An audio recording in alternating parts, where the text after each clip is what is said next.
Do not put your name on this card. Essentially, give a column or write a column. Oh, even more importantly, put today's date, which is the 6th at the top. 3, 6, I think. And then numbers 1 through 7 vertically, and then answer with a number. And if the number is 0, please don't leave it blank. Just put a 0 there. But the idea of this weekly test is to inspire ourselves, to motivate ourselves, to maybe stretching our comfort zone a little bit.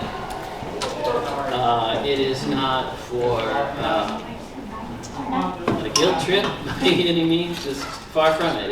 It's a way for us to be more aware of some opportunities that we can help strengthen our church, strengthen ourselves, build our confidence when it comes to using the tools that God gave us. And I know we have some new class members. Welcome. But the theme of our class is the Christian Toolbox. And I think some of you, let me know if you still need more time. I think you've got a couple of these. Then we'll move on. I'm sorry? I can actually hand you it.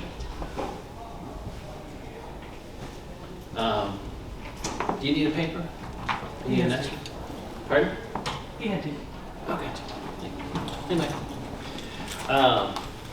So the idea of the class, and I don't mind repeating things because I think the whole purpose of what we're doing here is to help reinforce ourselves, equip, perhaps is a better word, equip ourselves to having certain verses in the Bible or perhaps certain ways of expressing ourselves as Christians such that we have the confidence and capability, I think it's another key word, the capability of helping ourselves through this crazy anti-Christian world that we live in, helping our families, and then also helping those that are around us, people we come, friends, neighbors, even complete strangers that we might come in contact with, of whom we can be a blessing to. Any need for more time? Anybody? We good? Okay, moving on.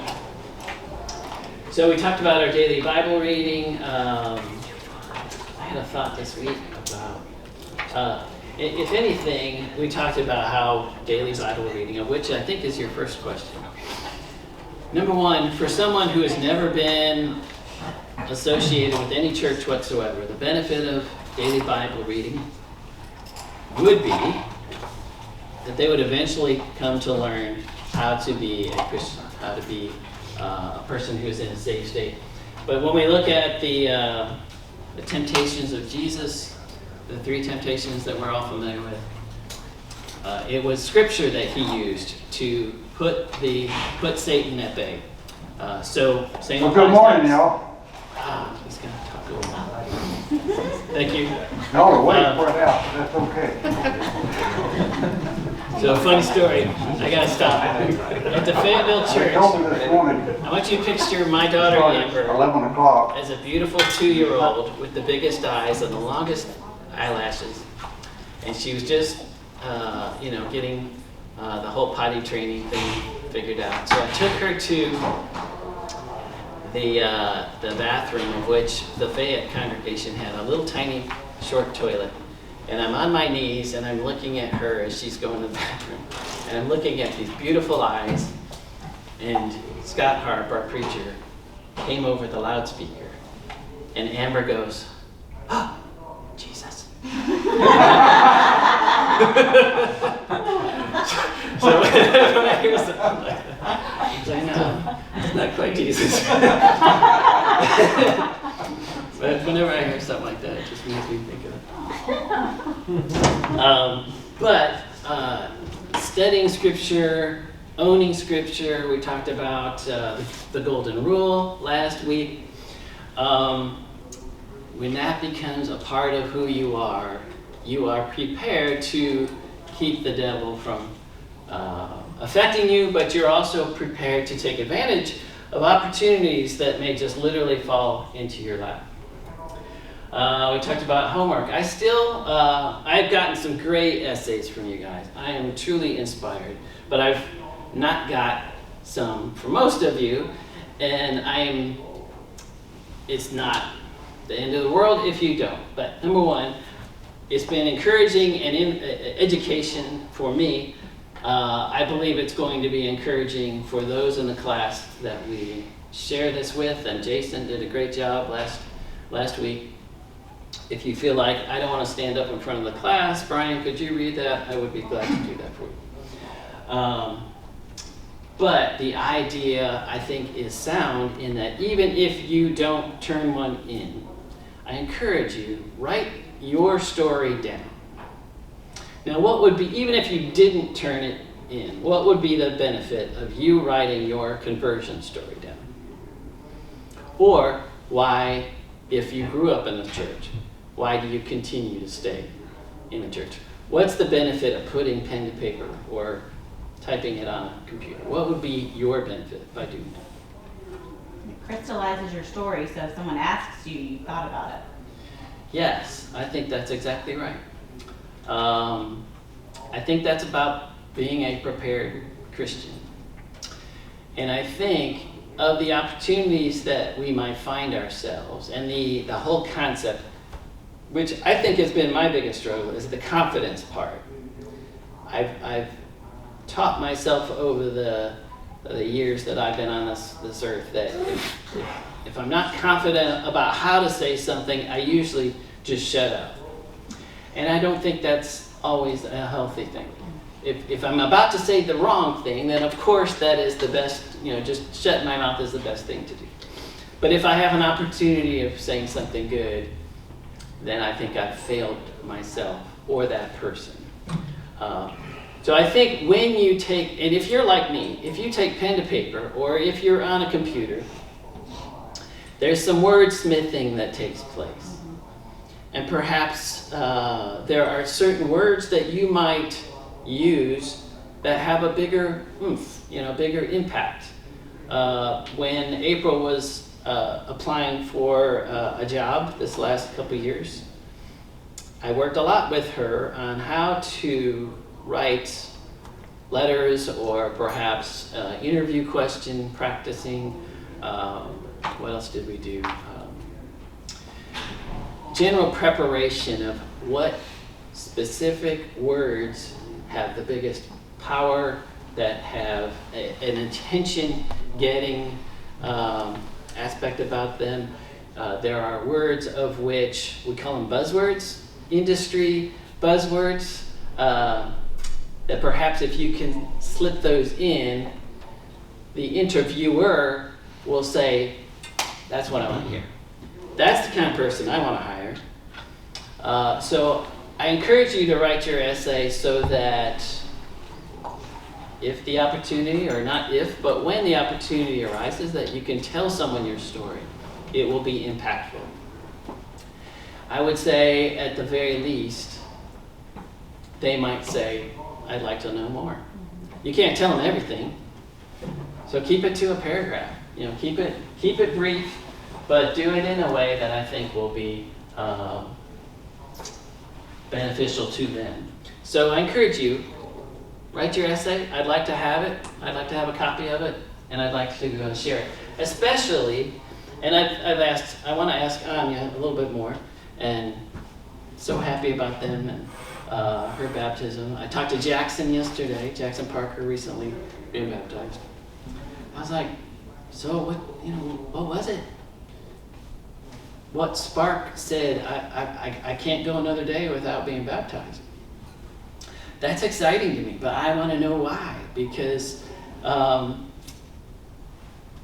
that's something that I can share with somebody else, and I want them to have the confidence to share it with somebody else. But you got to think it through before you can be as effective as you want to be. We talked about the definition of a tool, and that's a kind of silly one. The missing tool.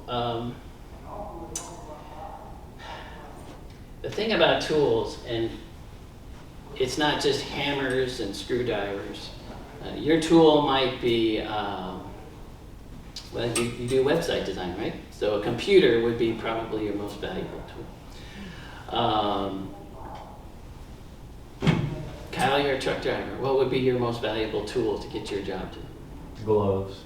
Gloves. Interesting. They protect you, allow you to kick. Without gloves, what would happen? You'd be messy.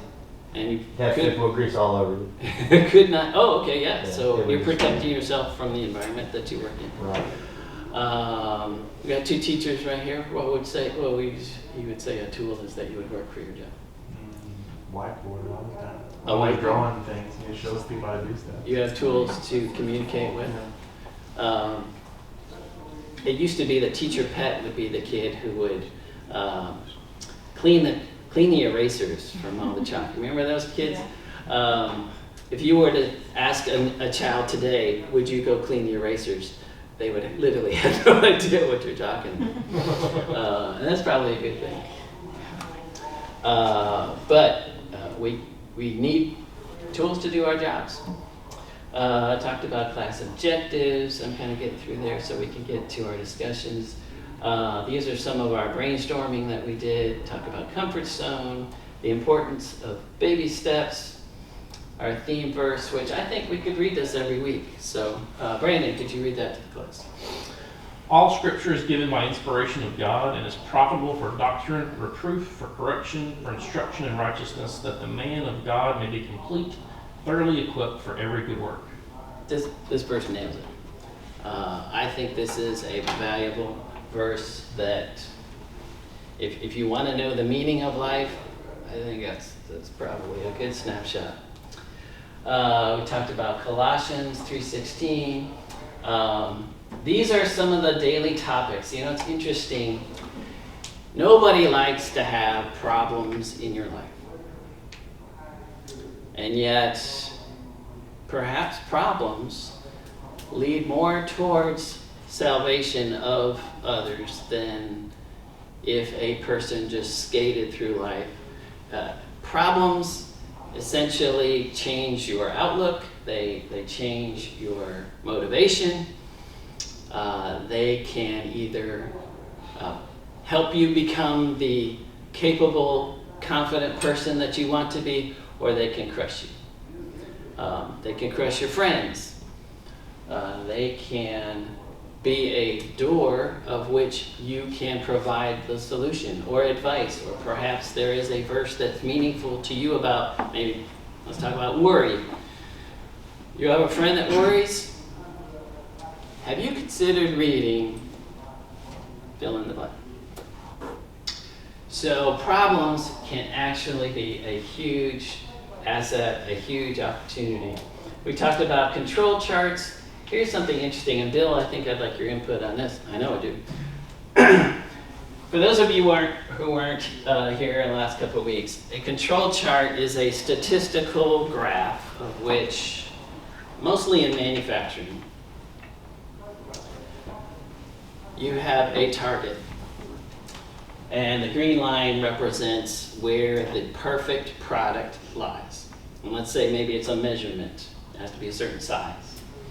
If it's too big, it's a problem. If it's too small, it's a problem. So statistically, it is wise every day or multiple times per day that you test your product to make sure that the machineries and the people that are making the product are doing it correctly. But sometimes you go out of spec. Like, for example, perhaps this might be a product that's too big. But also you might be within your control limits, and yet there's a red flag that's waved.